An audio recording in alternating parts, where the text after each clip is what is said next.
బతుకమ్మ కుంట. వెనకటికి ఆడబిడ్డలు బతుకమ్మ ఆడి బతుకమ్మల్ని ఆ కుంటలో వదిలేటోళ్ళు.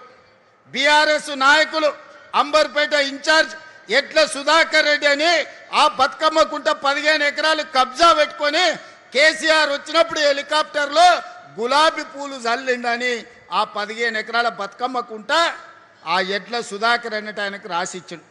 వాళ్ళ తాత జాగీరా రాసి అని కానీ నేను అడుగుతున్నా.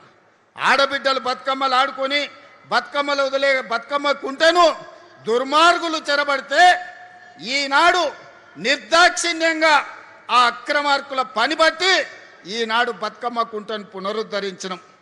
గొప్ప గొప్ప వ్యక్తులు గండిపేట హిమాయత్ సాగర్ను ఆక్రమించుకుంటే వాటన్నిటిని తొలగించే ప్రయత్నం చేస్తున్నాం. ఇవన్నీ మా కోసం కాదు, ఇవన్నీ భవిష్యత్ తరాల కోసం. ఈనాడు ఢిల్లీ చూడండి, కాలుష్యంతో బడులు బంద్ అయినాయి, పార్లమెంటు బంద్ అయింది, ప్రభుత్వ కార్యాలయాలు బంద్ అయినాయి. ముంబైలో వాన వస్తే రోజుల కొద్దీ ఇంట్లోకెళ్ళి బయటకు వెళ్ళలేని పరిస్థితి. బెంగళూరులో ఇంట్లో నుంచి వెళ్తే ఎప్పుడు ఎయిర్పోర్ట్కి వెళ్తామో మనకు తెలియదు. చెన్నైలో వాన వస్తే పడవల్లో తిరుగుతారు. కలకత్తాలో శాంతి భద్రత లేక కత్తులతో పొడుచుకుంటారు. మరి ఇన్ని నగరాల నుంచి మనం ఏదైనా నేర్చుకోవాల్సిన అవసరం ఉందా లేదా చూడండి. అందుకే ఈనాడు దుర్మార్గులు ఆక్రమించుకున్న వాళ్ళు కబ్జాకోరులు బాధపడ్డా సరే కొద్దిమంది బాధపడవచ్చు, లక్షలాది ప్రజలకు న్యాయం జరుగుతుంది. ఈ నగరం అంతర్జాతీయంగా రాణిస్తుందని హైదరాబాదు నగరంలో కబ్జాకోరుల కోరలు బీకడానికి ఈనాడు మన ప్రభుత్వం పనిచేస్తుంది. భవిష్యత్తులో ఇంకా బలంగా వ్యవహరిస్తుంది. దుర్మార్గులను తోకగత్తిరిస్తుంది. వాళ్ళ వెనకాల ఉన్నోళ్ళని కూడా వాళ్ళ పని పడతామని చెప్పి ఈనాడు ఈ వేదిక మీద నుంచి నేను చెప్పదలుచుకున్నా. అందుకే మిత్రులారా, ఈనాడు ప్రపంచం మన వైపు చూస్తుంది.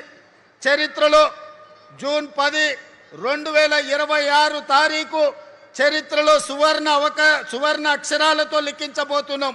భారత్ ఫ్యూచర్ సిటీలో ఈనాడు green pharma, sports, education, health, అదేవిధంగా AI, data centres, GCC centres, global fortune 500 కంపెనీలను వీడికి రప్పించేదానికి ఈరోజు పునాది వేసుకున్నాం. పోయిన డిసెంబర్లో గ్లోబల్ సమ్మిట్ ఇక్కడనే ఏర్పాటు చేసినాం. ప్రపంచ దేశాలన్నిటినీ ఇక్కడికి రప్పించగలిగినాం.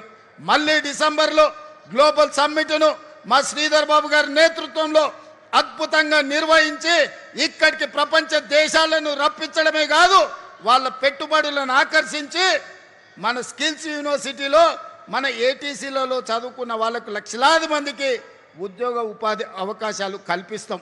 అందుకే మిత్రులారా, ఈనాడు మీరందరూ KLR గారి నేతృత్వంలో ఫ్యూచర్ సిటీ డెవలప్మెంట్ అథారిటీలో మీ గ్రామాలను కలపాలని మీరు ముందుకు వచ్చిండ్రు, మీరు తీర్మానాలు చేసిండ్రు. మా కసిరెడ్డి నారాయణ రెడ్డి కల్వకుర్తి ఎమ్మెల్యే గారు కూడా కొన్ని ప్రతిపాదనలు తెచ్చిండు. ఇవాళ సూచన ప్రాయంగా కొన్ని గ్రామాలను ఫ్యూచర్ సిటీలో కలిపినాం.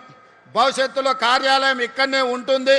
గ్రామాల వారీగా చర్చలు చేసి వాళ్ళందరినీ కూడా ఫ్యూచర్ సిటీలో కలుపుతుంది ప్రభుత్వం. ఈ ఫ్యూచర్ సిటీనే దేశానికే కాదు ప్రపంచానికే ఒక గొప్ప నగరంగా రాణిస్తుందనడంలో ఎవరికి ఎలాంటి అనుమానాలు లేవు.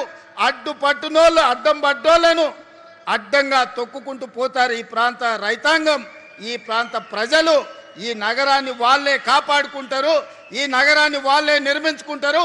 ఈ నగరాన్ని ప్రపంచానికి అంకితం చేసే యువత ఈ ప్రాంతంలో ఉన్నారు. వాళ్ళ మీద నాకు సంపూర్ణమైన విశ్వాసం ఉన్నది. ఈ నగరం భవిష్యత్తుకు ఒక దిక్సూచి. ఖచ్చితంగా ఈ నగరం విరాజిల్లుతుంది. హైదరాబాద్కి ఎంత గొప్ప పేరు వచ్చిందో పర్ల్స్ విషయంలో కావచ్చు, హైదరాబాదులో ఫ్రూట్స్ విషయంలో కావచ్చు. హైదరాబాద్ అంటే lakes and rock city. Bharat future city కూడా నెట్ జీరో సిటీగా, కాలుష్య రహితమైన నగరంగా, ప్రపంచంలోనే గొప్ప నగరంగా రాణిస్తుంది. తీర్చిదిద్దుతామని మీ అందరికీ తెలియజేస్తూ మీ అందరి దగ్గర సెలవు తీసుకుంటున్నా. వీలైనప్పుడల్లా వచ్చి ఫ్యూచర్ సిటీ కార్యాలయంలో నేను కూర్చుంటా. మా మంత్రి శ్రీధర్ బాబు గారు, మా బట్టి గారు వారానికి ఒక్కరోజు ఇక్కడికి వస్తారు, ఈడ కూర్చుంటారు.